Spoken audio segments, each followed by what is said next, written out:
చెరువు శిఖం భూమిలో ఆలయం కట్టారంటూ తనపై నమోదైన కేసుపై మాజీ ఎమ్మెల్యే రమణారెడ్డి స్పందించారు. ఈ మేరకు ప్రెస్ మీట్ ఏర్పాటు చేసి మీడియాతో మాట్లాడారు.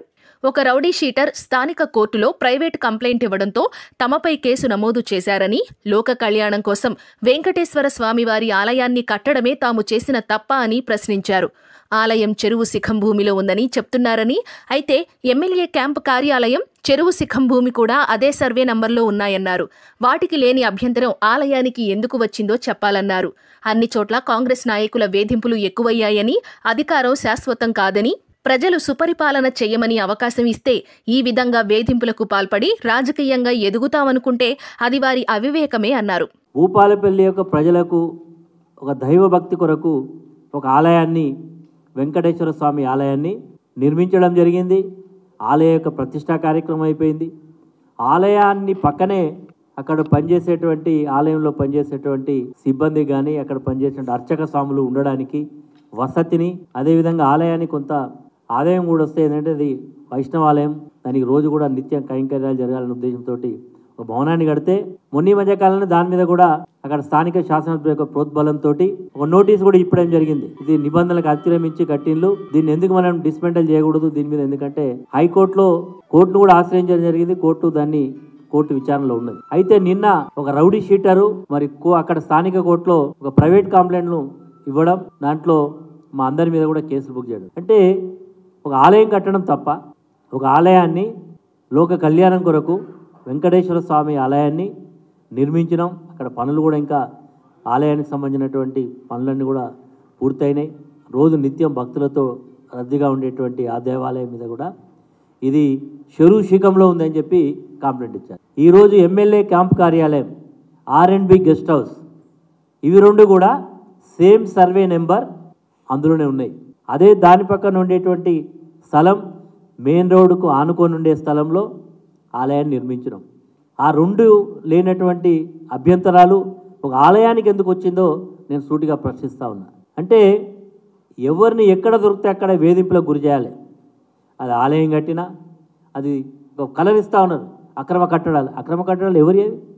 ప్రజాహితం కొరకు, సమాజ హితం కొరకు కట్టినటువంటి ఆలయం కావలసినటువంటి పనిచేసే సిబ్బంది కానీ, అర్చక స్వాములు ఉండడానికి కట్టినటువంటి భవనం కట్టడం జరిగింది.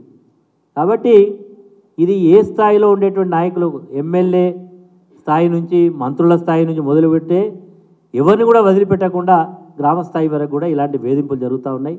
అధికారం శాశ్వతం కాదు, ఇది కేవలం మీకు ప్రజలు పరిపాలన చేయమని అవకాశం ఇచ్చిళ్ళు. మంచి భావనతోటి పరిపాలన చేయాలి తప్ప వేధింపులకు గురి చేస్తే మేము రాజకీయంగా ఎదుగుతామని అనుకుంటే అవివేకం అవుతుంది. మరోవైపు గండ్ర వెంకటరమణారెడ్డి సతీమణి, వరంగల్ రూరల్ జిల్లా జెడ్పీ చైర్పర్సన్ గండ్ర జ్యోతి మాట్లాడారు.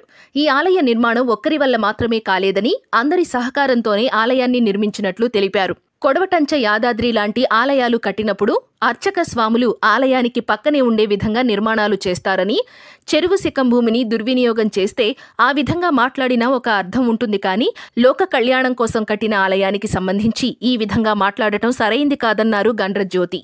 ఒక్కరిము కడితే ఒక్కరం చేస్తే అయ్యేది కాదు, ఇదంతా గ్రూప్ వర్క్.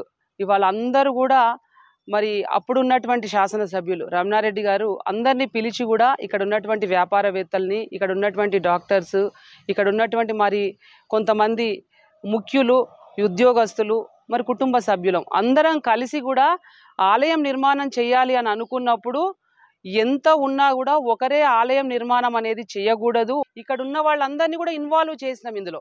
ఇవాళ ఇన్వాల్వ్ చేసి ఎవరెవరైతే ఏం డబ్బులు ఇచ్చిండ్రో మరి అన్నీ కూడా అక్కడ మరి ఒక బోర్డు మీద పెట్టి ఏది చూసినా, ఏది తీసుకున్నా ట్రాన్స్పరెంట్గా తీసుకొని అందరి సమక్షంలో మరి వాళ్ళ కార్యక్రమాలు చేస్తూ ఉన్నాం అని ఈ సందర్భంగా మీకు తెలియజేస్తా ఉన్నా. కాకపోతే దీని మీద దురదృష్టం ఏంటంటే దీన్ని కూడా రాజకీయం చేసి కొంతవరకు దీన్ని రాజకీయంగా వాడుకోవాలని చూడడము, లేకపోతే ఇంకా ఏదో చేసి మరి పైశాచిక ఆనందం పొందాలని చూస్తూ ఉన్నటువంటి వాళ్ళకి ఇది సబబు కాదు అని నేను మీ ద్వారా తెలియజేస్తా ఉన్నా. మరి చెరువు శిఖంలో అక్రమ కట్టడాలు కట్టిండ్రని ఇవాళ కోర్టులలో కేసులు వేయటము, లేకపోతే ఇంకేదో చేయటం చేస్తూ ఉన్నారు. దయచేసి నేను ఒకటే చెప్తా ఉన్నా, ఇవాళ గుడి కట్టడమే తప్ప అనేది నేను మీ ద్వారా వారిని అడుగుతా ఉన్నా. ఇవాళ ఇంత మంచి ఆలయం ఇక్కడ కట్టి ఇవాళ ఎంతోమందికి ఇవాళ ఒక దైవభక్తిని ఎంతోమందికి ఒక మంచి కార్యక్రమాన్ని ఇస్తున్నటువంటి తరుణంలో ఇవాళ చెరువు శిఖంలో కడుతున్నారు అనటం సమంజసం కాదు.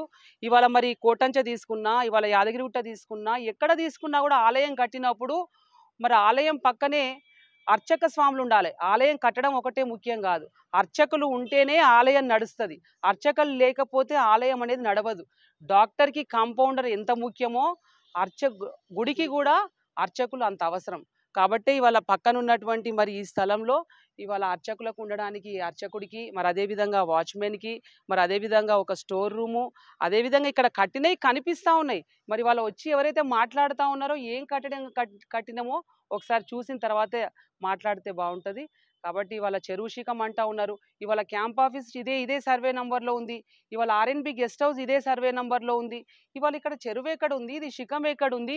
అయినా ఇవాళ చెరువు శిఖంలో కట్టి దీన్ని ఏమైనా ఇంకా వేరే వాటికి ఉపయోగించి దీన్ని దుర్వినియోగం చేస్తే మాట్లాడితే దీనికి ఒక అర్థం ఉంది.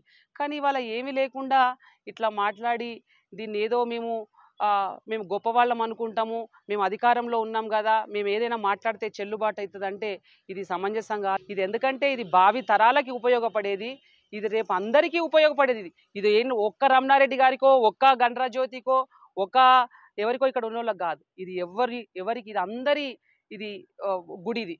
కాబట్టి ఇది ఇట్లా కాకుండా మరి మాట్లాడే వాళ్ళు ఒకసారి పునరాలోచన చేసుకుంటే బాగుంటుందని మీ ద్వారా తెలియజేస్తాం.